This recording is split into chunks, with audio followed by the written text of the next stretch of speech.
it's Jen Suzuki, and I'm in the industry. I meet some of the greatest leaders out there, dealer execs, dealers, GMs, and I'm bringing them in the studio to talk to me about what's making their business pop, what's accelerating their growth. I'm sharing my own personal strategies for your sales teams, so I'm ready to get after it. Are you? Welcome back, listeners. Today, we have a truly influential figure in the automotive and tech industry. My guest is none other than Chris Walsh, the esteemed president of Reynolds Reynolds. And some of you may not know this, but he's been with Reynolds for nearly 37 years with a career marked by innovation and leadership. I'm really excited to have him here today. He's on the forefront of driving change and shaping the future of automotive retail and dealership tech. He's been in nearly every sales situation out there, every pivot, every step in transforming, having started out as an account manager and focused on continuous growth and achieving that next level. Most of my listeners are in the same boat. Well, we've got the privilege here of gaining our exclusive insights with Chris today and his journey and the evolving landscape of the auto industry. This is an important time where we're seeing a lot of changes. Chris, welcome. Well, thanks, Jen. I appreciate it. It's good to be with you today. Yes, well, I can't wait to dive into, business, tech, change, a lot of dealership growth out there. And you guys have gone through a lot of leadership changes and a lot of different things in the last several years as you're reshaping the direction of Reynolds. By the way, a lot of listeners may not know this, but one of my first jobs was actually implementing DMS systems for Reynolds in the service department. I remember you telling me that. So we've come full circle. And actually, my first job was not in sales with Reynolds Reynolds. My first job was in our technical assistance center, answering calls from customers who had questions or some kind of an issue with the software or the hardware. And I would kind of attempt to help them navigate and get their issues fixed. And then I did what you did. So I installed, DMS systems. Now, I'm much older than you. So back then, a DMS system was accounting, payroll, and parts inventory control. So it was a much, much simpler world than it is today. Well, you guys have certainly evolved, and I'm sure you've got all sorts of new technology advancements, but I would tell you that was one of the hardest jobs, is trying to learn this entire system. And I was just focused on, with fixed ops. And I found it. Yeah, it was just, it's such a robust system. And anyways, I've always had a love for Reynolds. So I was very excited to have you come on and share maybe some of the examples of the old ways of thinking and how your leadership now is more focused on doing things more different to grow. Yeah. So, I mean, we had obviously a change in leadership that you mentioned. So, the leadership shift that we had was really more event driven than it was, a strategic change in direction. Our CEO stepped down, and we had a new CEO step in, and people took on, larger roles. I was, one of those people. So it was more of an event driven change than it was. But yeah, we've been on a path that's been a little different than the one we were on before for the past almost 3 years. I've been president for, I think it'll be 2 years in December. So I've been, really busy along with everybody on our senior leadership team and, just helping the company to evolve into something different than it was before. I mean, not so much evolving, we are evolving in how we address and work with our customers, but I mean, everybody's evolving, it's a new world, right? Retaining and hiring people is more difficult than it was before. The world is different. People view work as different. Certainly the automotive industry has been going through and is going through, massive change. And we've all seen lots of change in the industry, but I think it's happening faster now and there's more of it than there ever was before. So I feel like, we're at this, kind of inflection point of, all this change. And I feel like, the things that happened for us happened, at the time that they happened for, the right reasons, I guess, and we are where we are. And we're just trying to, evolve as an organization to address, the changes that we're all seeing every day.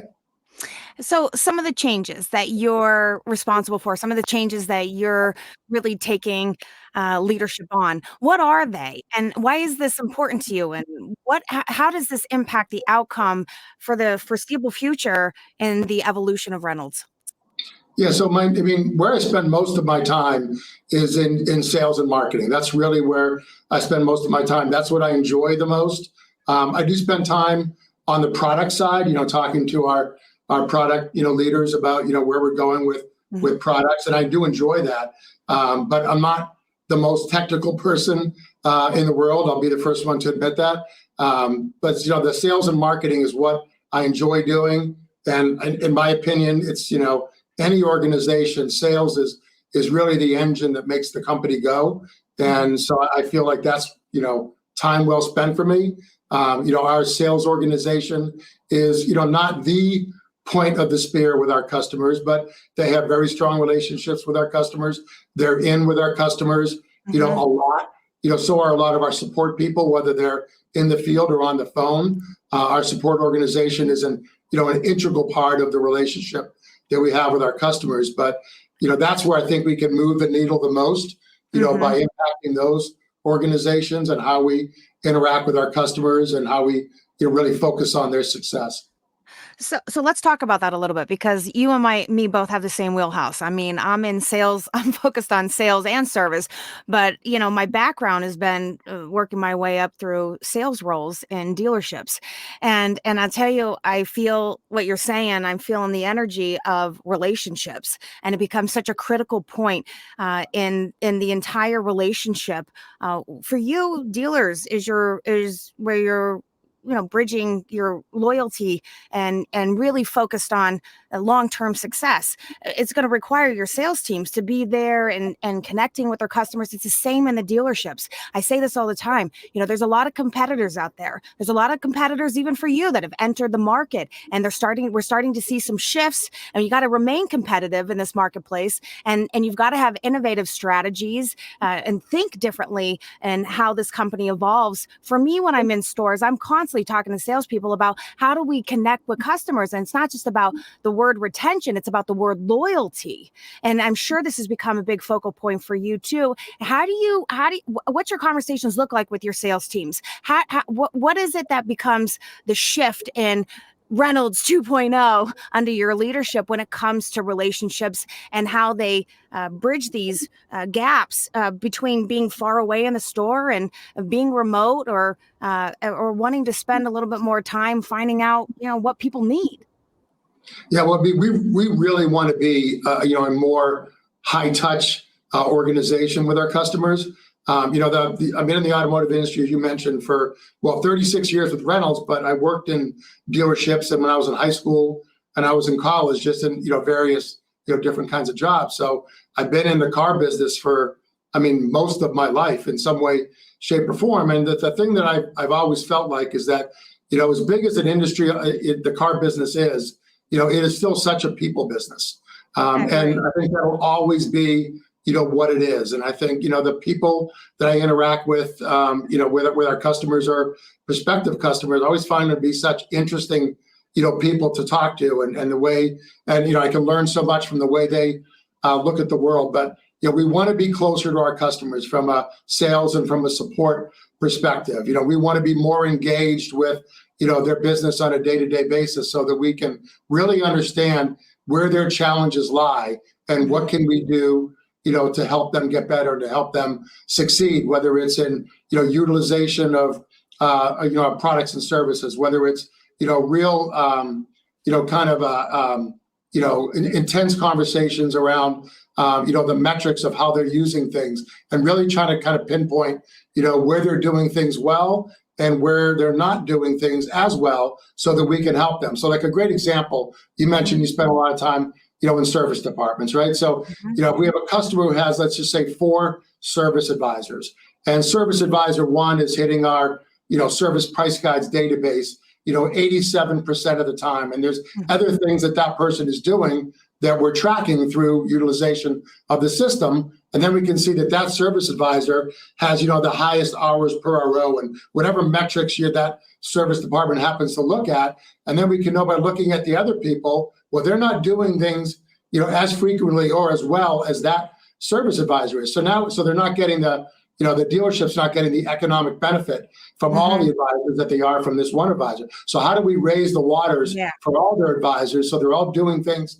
the way we want them to do things and use the software so that the dealership, benefits, economically or through a better customer experience through them. So I really want to spend more time doing those kinds of things and having those kinds of discussions. Because, the one thing about the car business, that there's no shortage of challenges in whether it's retailing vehicles or serving customers. There's a lot of challenges out there. There will always be a lot of challenges out there. And that's where I really want us to live. I want us to really understand what those challenges are and how we can help, our customers get better. I mean, I think that if we, as an organization, if we wake up every day and we think to ourselves, like, my job, like, why does Reynolds exist?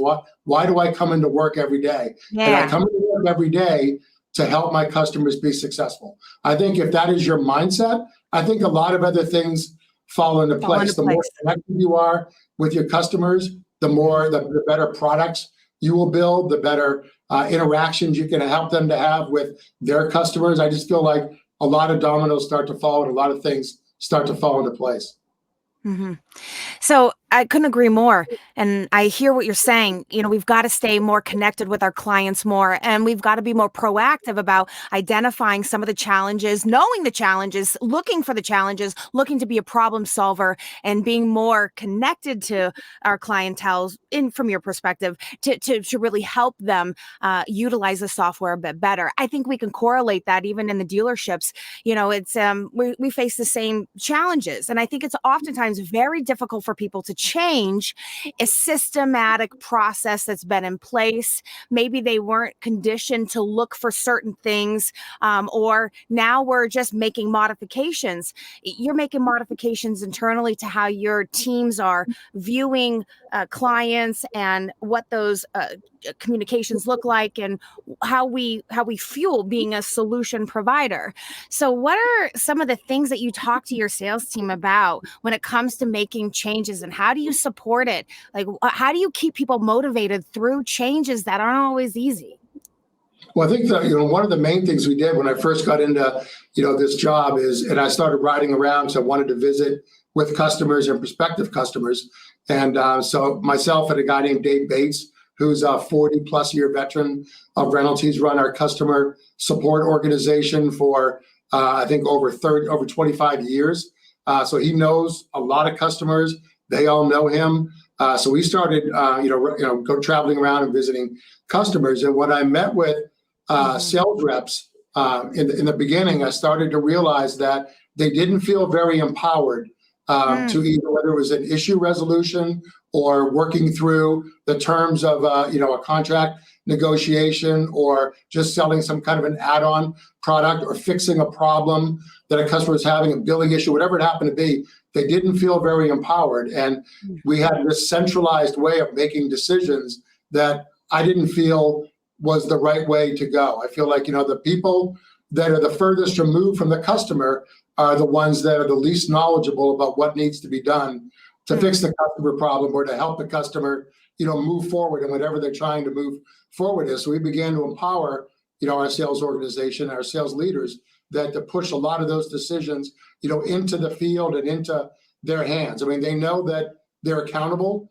for their decisions, but by moving it into their hands, I feel like we've made better decisions, actually. I think we've made faster decisions, and I think we provided a better, consumer experience for our customers. But, we also talk about this a lot, internally. So, we have a, fantastic leadership team that I get to be a part of. And we talk a lot about, what's going on in the market. So every time I go out and visit customers, which I actually did 2 weeks ago, last week we got together and I do a recap of all the customer visits that I went on. What did I learn? What are we doing well? What are customers, what would they like us to see us do more of?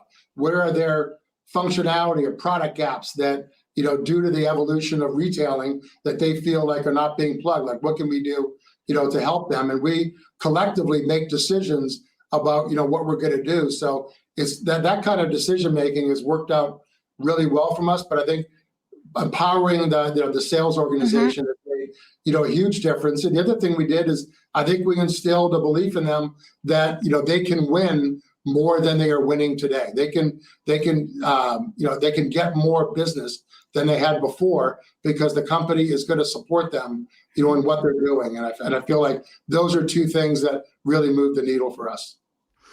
Yeah, giving people a sense of purpose and creating excitement within the sales team, especially as you're making transitions, I think it keeps you competitive. This is a competitive advantage, but at the same time, keeps you very relevant. So I got to back up a little because I really enjoy when leaders, especially in high level positions, I feel like it's like undercover boss, go into their organizations, and not only just their organizations, but their clients' organizations, and get in the trenches. I can't ever stress it enough. I say this all the time, even to general managers, dealers, get back in the trenches, and you'll start to see when you start engaging your clientele, what it is that they need from us. What are we missing in our processes and our pathways to purchase? What could we be doing better? What are people saying about us? Because we constantly have to be refining. But then when I come back and we debrief it with the team, as you say, and your leadership, and look to execute next level pathways to success, it's not always going to be easy. And you got to gain buy-in from some people that don't really want to follow that move, and so how do you gain buy-in from employees or even your leadership when you're starting to do company endeavors that come from you being out there and talking to customers? How do you getting them involved in the conversation? Maybe there's certain things that you could suggest or give some recommendations for leaders out there that are experiencing the same thing in their stores. I'm trying to continue to build a winning team, but not everybody's always going to be bought in. Yeah, I think that the first thing you have to do is you have to be really honest about, where you need to change and what needs to evolve. And then I think you have to, come up with, a message that gets communicated, across the whole organization, because this is not a sales and marketing effort. This is an organizational effort to just evolve as a company and to have, deeper partnerships with our customers. So, once you define what the organizational change is going to be, then you need to talk about, well, why are we making this change? What is your role in implementing the change? And then this is how we're going to measure it, and this is how we're going to know, when we're successful. And then I think you got to, periodically, but consistently, there has to be communication across the entire company about what we're doing, why we're doing it, and how it's going. So we just did something like that recently, where I and some other of our senior leaders, met with associates across all of our locations and talked about the changes that we've, made in the company and what the impact of those changes have been to the company. And I think you've got to make sure that you understand that there are people in an organization that might not really touch, a customer. Like, let's just say someone in an accounting office, right? They don't really interact with customers. So for them, well, I don't really talk to customers, so, there's really no role for me to play in changing how the dealership, is evolving. Well, I think that's not true. I said everybody can have an impact on the experience that a customer has. So if a customer has a question about, some money that they've paid or anything that, falls under the accounting purview, that's an opportunity to interact with the customer and to leave them with, that kind of that moment of truth, right? They're going to have a great experience, or they're going to have an average experience or a poor experience. So you can have an impact on how your customers view your organization, whether you're in front of them every day or whether you're rarely in front of them. Everything that you do makes a difference, in my opinion. And that's one thing that we really try to instill, that everybody's, impacting the changes that we're making. These are not sales wins. If we're winning more customers, they're organizational wins. And I think the same thing is true for dealerships. When they're growing and acquiring, additional dealerships, it's not because you sold a bunch, it's because you have a great organization and everybody's pulling on the oars in the same direction. Mm-hmm. I hear what you're saying, and it's like, deliver exceptional customer experiences. Am I right? Yeah. And it's one customer, and there's a lot of touch points. in an organization. But if everybody's not on the same page, yeah, you can drop the ball and the customer can get let down very easily or have a bad impression about the entire organization, which is one small encounter with one person that didn't get the memo. I hear what you're saying, and there's a lot of changes that are taking place in many businesses today, and I'm curious to hear what's driving, this focus on this delivering this excellent customer. We talk about customer experiences all the time. It's a core foundation to, getting customers. But I hear what you're saying. You're like, no, we need to be like next level relationship givers. We have to be listening and being proactive and gathering and debriefing and taking action and circling back. What's behind all of this? Well, I mean, I think it's just when we had the leadership changes, the senior leadership group that we have, as I mentioned, we talk all the time, and they're people that are from, it's like kind of like a dealership, right? So we've got a development leader, a product leader, a CFO. So we've got all the key disciplines. Our COO is on there, so we've got all the key disciplines in our company represented. So we get voices from all the different aspects of our business, much like, if you have dealerships that they meet with their key leaders every day, you get someone from finance that's providing input about what they're doing, someone from the service department and the parts department, or maybe it's fixed ops in general that are providing input on what's going well and where do we need to pivot and do things a little differently, or how do we need to capitalize on the things that we're doing really well. And we do the same kinds of things. And I think that's really what's driven the change and that the recognition that, having tight relationships with our customers that go deeper and wider than we've ever gone before is, the general belief that we all have. And as far as, how we move forward, I mean, our customer needs to be, really the central nervous system of our organization, the central nervous system of really any organization. And you have to be careful you don't take it for granted, and that they feel valued, and that the conversations that we have with them, there's value in it. I mean, people don't really, want to buy a car for the most part, right? A lot of times it's a need to buy a car. Well, why buy it for me, versus someone else? I mean, a Ford F-150 for the most part is the same across any Ford dealership in the United States. But I think it's the value that you bring in the sales process and on the relationship side is what sets you apart. And I think that's what customers that want to buy cars look for. And I think it's our customers are, the retailers and OEMs, that we partner with out there. I think that's what they want. They want a relationship that is based on value. Yeah.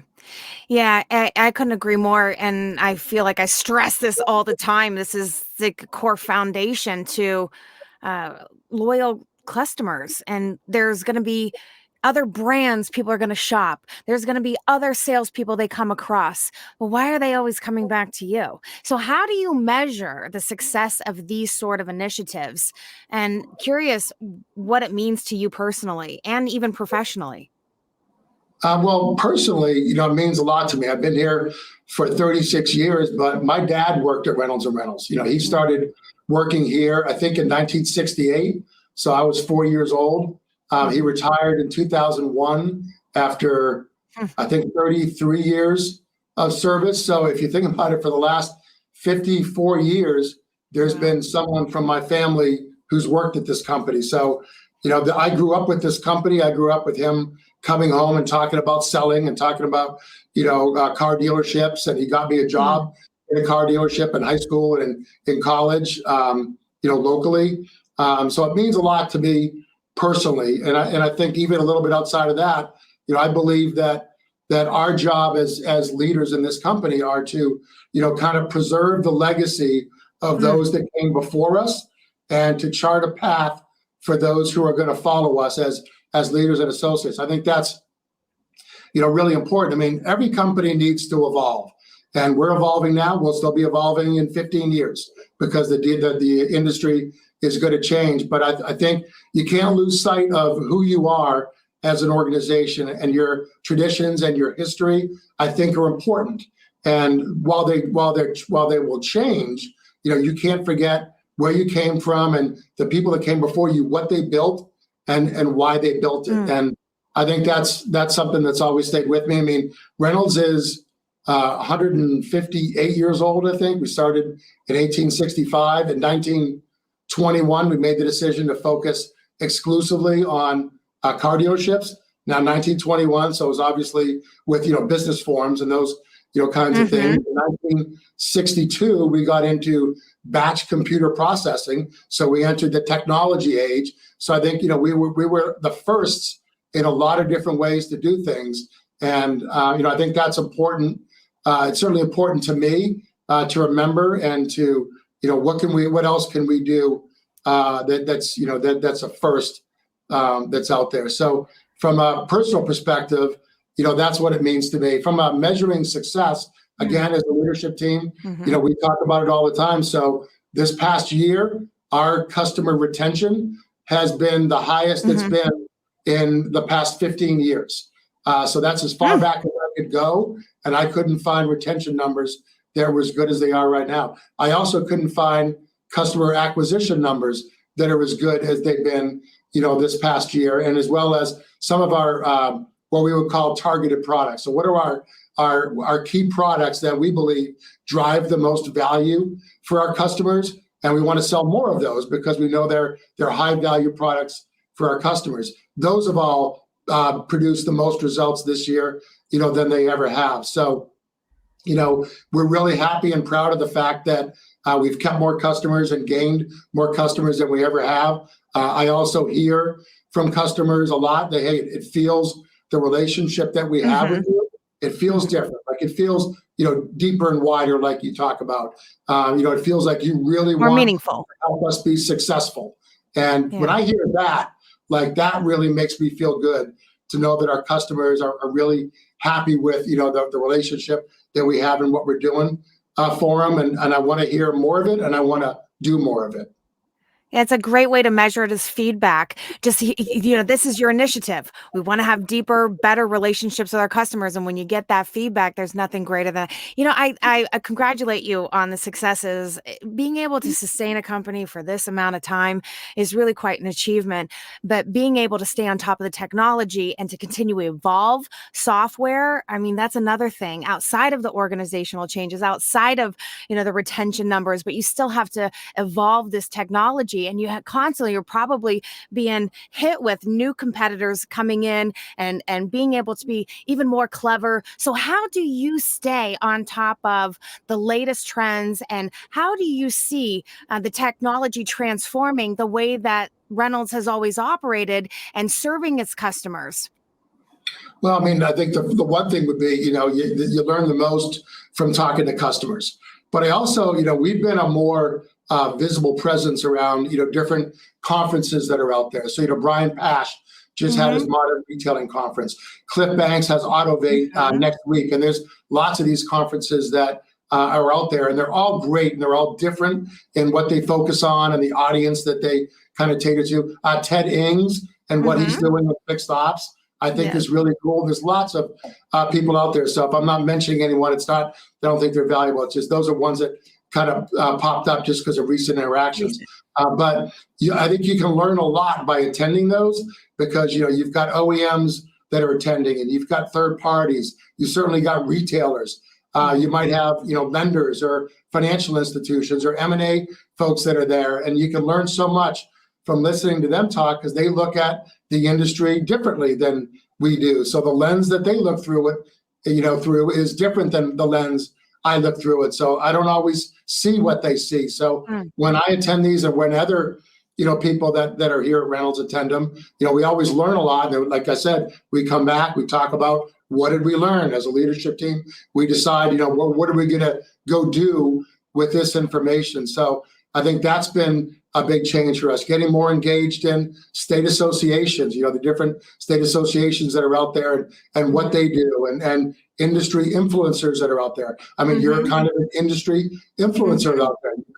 You've got a voice in the industry, and people listen to you, and people respect your opinion. And I think we can learn a lot from people like you and others, and that helps us, make our business better. So I think just being good listeners in the industry, I think, has been something that's been, really beneficial for us.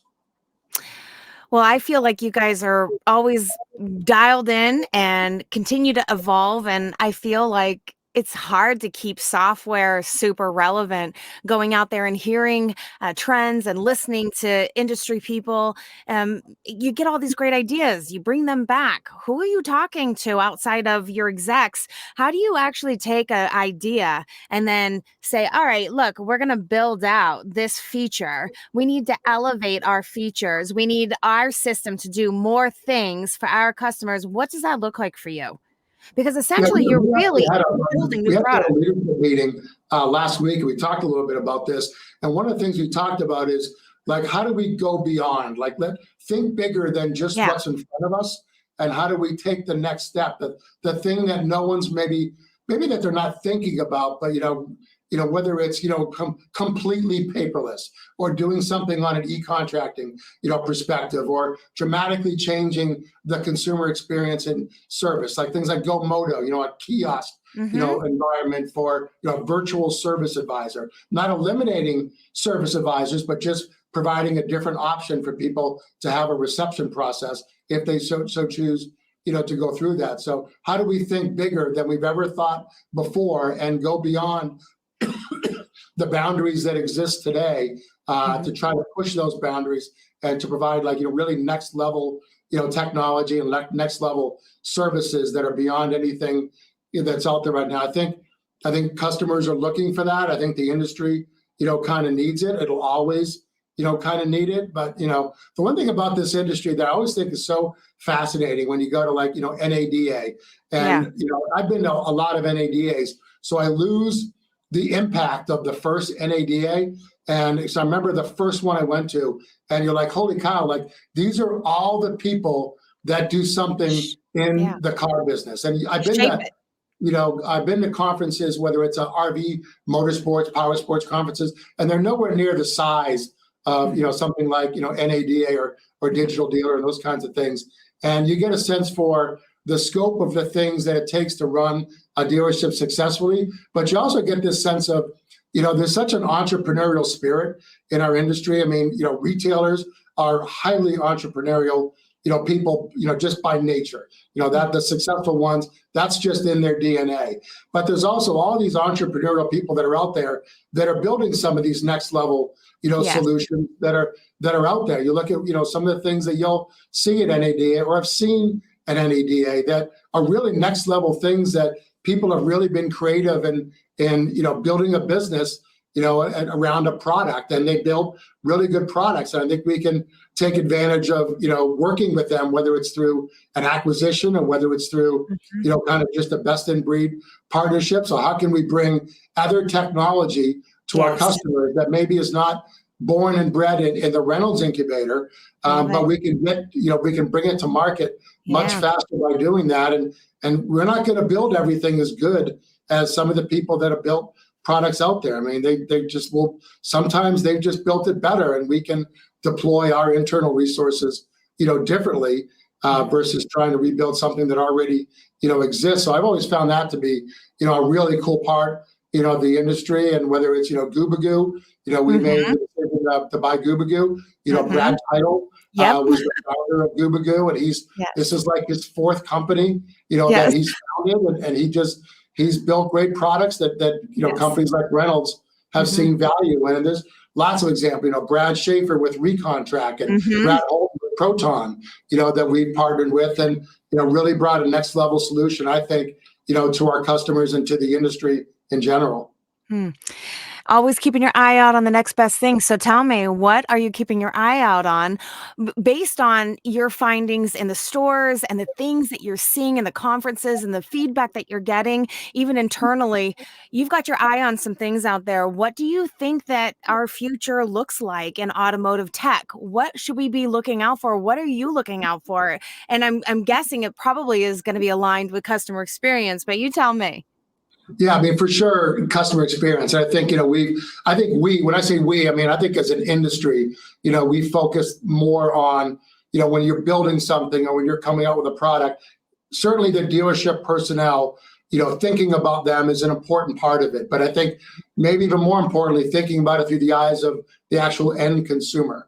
when you think about digital retailing, or when you Yeah. think about online service reservations. I mean, the person who's using it is, my son or my friend who's not in the automotive business and doesn't understand, the technology like, we do, because we live it every day. So I think looking at it through that lens is really important. I think focusing on the consumer experience is critical, but I also think focusing on the user experience is really, really important as well. We want, dealership personnel to be as efficient and productive and kind of as much operational excellence as you can get in a dealership. So I think thinking about how service advisors and F&I folks and parts countermen and salespeople are going to use the product, is really, really, important for us. And we've tried to really look through things through that kind of lens, which I think is different. So I think that's going to drive a lot of change in the industry as we go forward. I think a better service experience,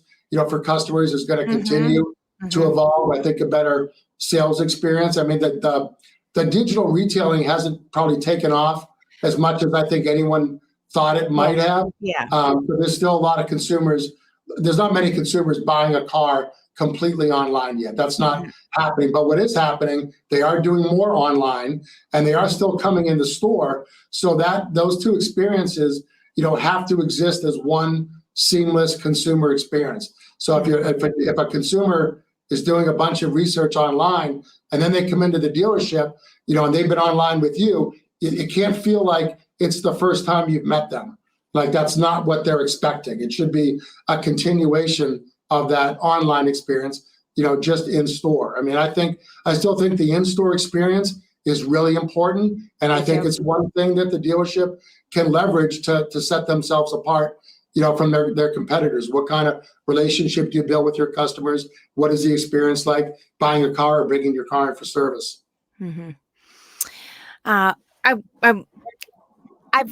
Something just came to my mind, and I was just thinking about all of that and being in the store there and just seeing some of the advancements and changes in the business. And over the last couple years, we've noticed a lot of people change brands because they couldn't get the brand that they wanted. And so they went off and they entered into a new brand, and there was market share that was lost. And certainly every business encounters market loss. And they got to try to, get back some of these things, and wondering what that looks like as we try to communicate with our teams on our commitment to these client relationships and bringing people back to our brands and nurturing the clients that we have.